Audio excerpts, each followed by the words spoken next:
1857 সালে ভারতের প্রথম স্বাধীনতা সংগ্রাম শুরু হয়, যা দেশের ইতিহাসে এক বিপ্লবী ঘটনা হিসেবে পরিচিত। দিল্লি ছিল বিদ্রোহের কেন্দ্র এবং সেন্ট্রাল জেল ছিল সেই সময়কার এক নৃশংস স্থান, যেখানে ব্রিটিশ শাসকদের বিরুদ্ধে যুদ্ধ করা স্বাধীনতা সেনানীদের বন্দী করা হতো।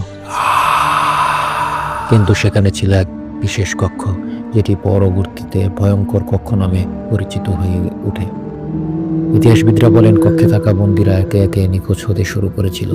কেউ কেউ বলতো তারা রাতের অন্ধকারে অদৃশ্য হয়ে যেত, আবার কেউ বলতো সেখানে এক অদৃশ্য শক্তি ছিল, যেটি তাদের আত্মা চুরি করে নিয়ে যেত।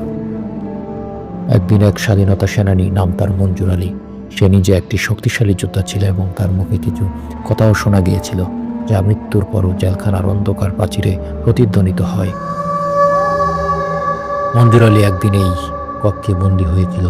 রাতে এক অদ্ভুত আওয়াজ শুনতে পায় সে। কক্ষের দেয়ালে শব্দ হচ্ছিল, কোনো অদৃশ্য শক্তি যেন তার দিকে এগিয়ে আসছিল।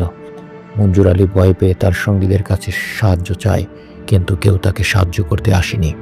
এমনকি পরের দিন সকালে তার জেলখানার শত্রুরা যখন কক্ষে ঢুকে পড়ে, তারা তাকে আর খুঁজে পায়নি। কক্ষটি ছিল একেবারে ফাঁকা, তবে সেখানকার দেয়ালে একটি অদ্ভুত অন্ধকার দাগ দেখা যাচ্ছিল, যা ছিল মঞ্জুর আলীর শেষ সময়ের স্মৃতি।